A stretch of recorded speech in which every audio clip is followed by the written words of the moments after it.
आज हम लोग डिस्कस करेंगे क्रॉप प्रोडक्शन और मैनेजमेंट के बारे में। जैसे कि हमारी फसलों, इसको हम लोग बोलेंगे हिंदी में कि फसलों का उत्पादन व प्रबंधन। प्रोडक्शन का मतलब उत्पादन होता है, मैनेजमेंट का मतलब प्रबंधन होता है। तो फसल हमारी कैसे होती है, फसल के लिए हमारी कौन कौन सी चीज़ें अच्छी होती हैं, कौन कौन सा मैन्योर और कितनी मेजर में मैन्योर अच्छे होते हैं, ये सब हमारे जो है वो क्रॉप प्रोडक्शन के अंडर आ जाता है। ठीक है, सबसे पहले, और फसलें कितनी तरीके की होती हैं, फसलों में कौन कौन से प्रोसेस होते हैं, ये सब हमारा मैनेजमेंट ऑफ क्रॉप्स होता है। ठीक है, तो सबसे पहले हम लोग ये जानेंगे कि फसल क्या होती है। तो फसल को हम लोग इंग्लिश में क्रॉप कहते हैं। फसल, when a plants of a same kind are cultivated at one place on a large scale, it is called crop। जैसे कि फसल क्या होती है, मेनली हम लोग जैसे कि एक एरिया लेते हैं, कोई भी हमारा लार्ज स्केल का एरिया हो जिसमें हमारे सेम काइंड के बहुत सारे पौधे, सेम काइंड के। ठीक है, अगर मान लो हम इसे पैडी ही ले लेते हैं, तो ये सेम काइंड के पौधे बहुत सारे हैं, बीज है भाई, बीज से हम लोग इसको प्रोडक्ट करेंगे ना, तो हम लोग इसे सेम काइंड में अरेंज करते हैं, लाइक इस पैटर्न में अरेंज करते हैं या फिर इस पैटर्न में अरेंज करते हैं। तो हम लोग इस पूरे मैनेजमेंट को हम लोग कहेंगे कि ये क्या है, क्रॉप है। क्रॉप का मतलब हिंदी में फसल होता है। ठीक है, आगे हम लोग डिस्कस करेंगे कि काइंड ऑफ क्रॉप्स क्या होती हैं। काइंड दो तरह की, फसल कितने तरीके की होती है, दो तरह की, एक होती है रबी और दूसरी होती है खरीफ। तो इसमें क्या होता है कि हमारी खरीफ क्रॉप्स जो होती है ये जून से सितंबर के बीच होती है। ये रेनी सीजन में होती है, मेनली रेनी सीजन्स में होती है। ठीक है, रेनी सीजन हमारा जून से सितंबर के बीच में आता है। इसमें जो भी फसलें होती हैं वो गुड ऑब्जर्वर ऑफ वाटर होती हैं। ऑब्जर्वर का मतलब होता है शोषित करना या अवशोषित करना, पानी को ज़्यादा से ज़्यादा एब्जॉर्ब करती हैं।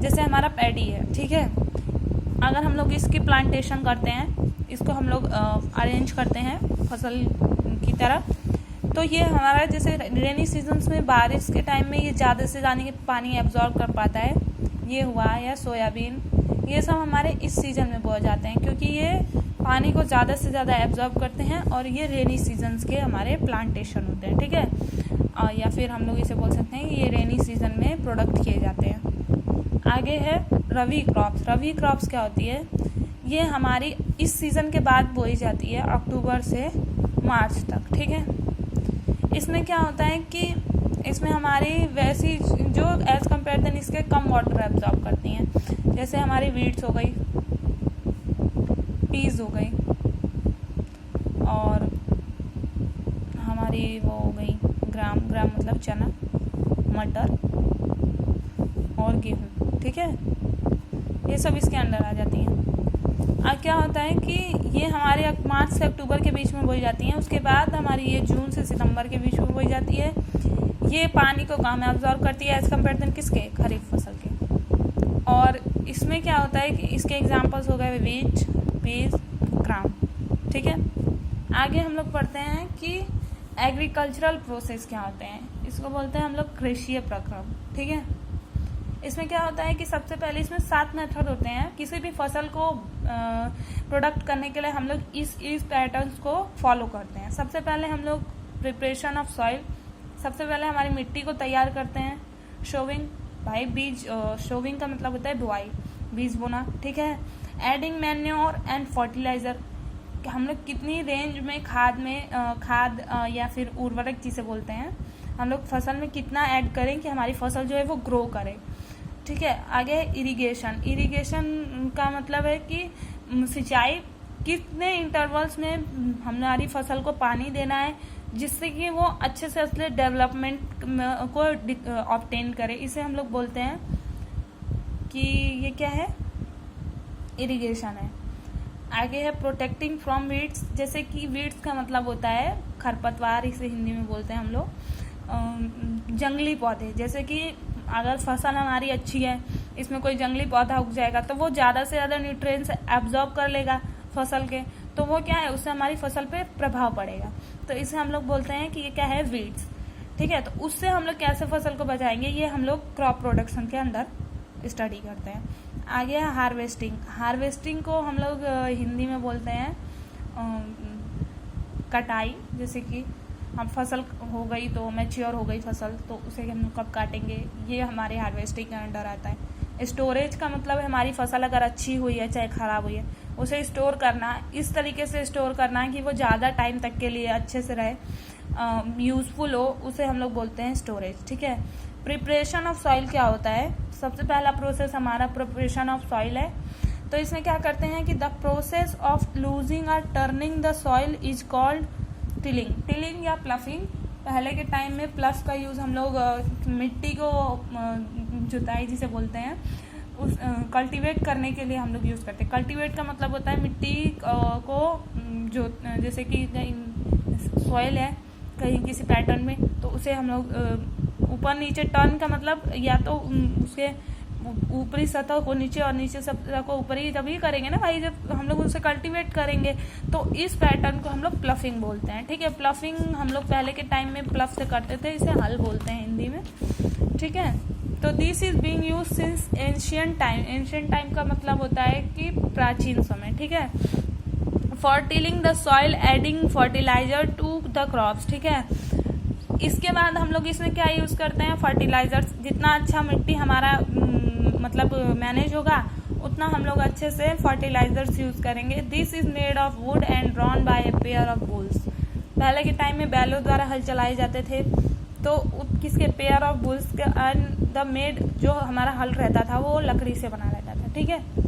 अब उसके बाद एक कल्टीवेटर क्या होता है? Now a days ploughing is done by A tractor driver driven cultivator. The use of cultivators save labours and times.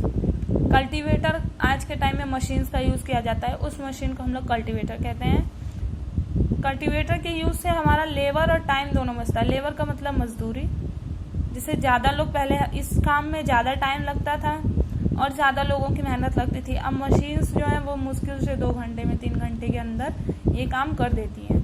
तो इसको हम लोग बोलते हैं क्या है? ये कल्टीवेटर है। आगे है सोविंग। इसे हिंदी में बुआई कहते हैं।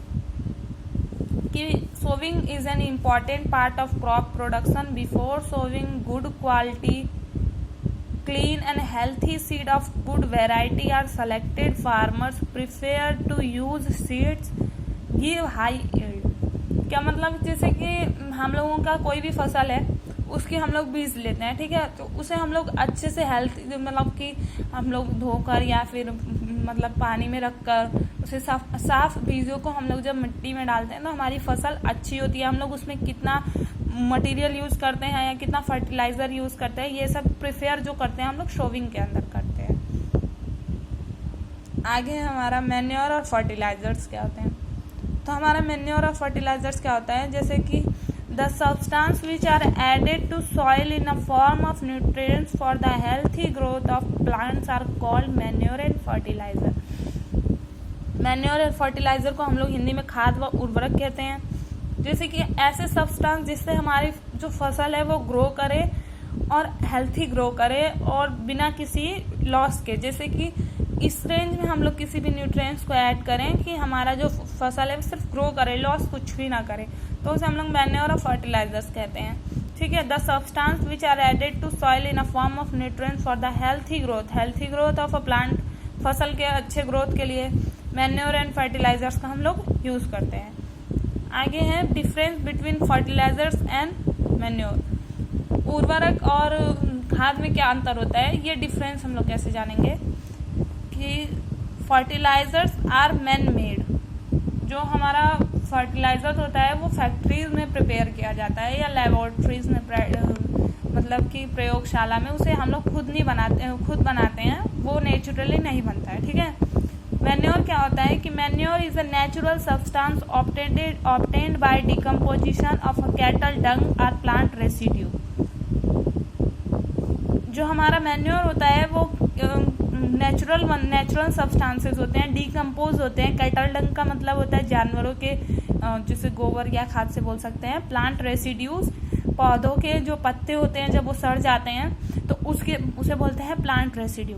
उसके ज़रिए जो भी हमारी खाद या फिर नेचुरल सब्सटेंसेस प्रिपेयर होते हैं उससे हम लोग मैन्योर बोलते हैं। ठीक है। आगे है fertiliser is prepared in factories. हमारे जो भी फर्टिलाइजर्स हैं वो फैक्ट्रीज में तैयार होते हैं। ठीक है। और मैन्योर जो है, manure can be prepared in the field. ये जगहों में बनते हैं, इन्हें लेबोरेटरीज या फिर फैक्ट्रीज में नहीं बनाया जाता। आगे है manure provides to a lot of humus to the soil. Manure जो होते हैं वो ज़्यादा से ज़्यादा ह्यूमस का मतलब होता है नमी और आर्द्रता। तो जो हमारी मिट्टी होती है वो जब हमारा मैन्योर की बात करते हैं तो वो ज़्यादा से ज़्यादा ह्यूमस वाले होते हैं, उनमें ज़्यादा नमी होती है। But fertiliser does not provide any humus to the soil. मिट्टी को किसी भी तरह की नमी जो होते हैं इनको डालने पर नहीं मिलती है। मैन्योर हम लोग जब भी पानी यूज़ करेंगे तो हमारी मिट्टी जो है वो आर्द्र रहेगी, उसमें नमी रहेगी। आगे है manure is relatively less rich in plants nutrients.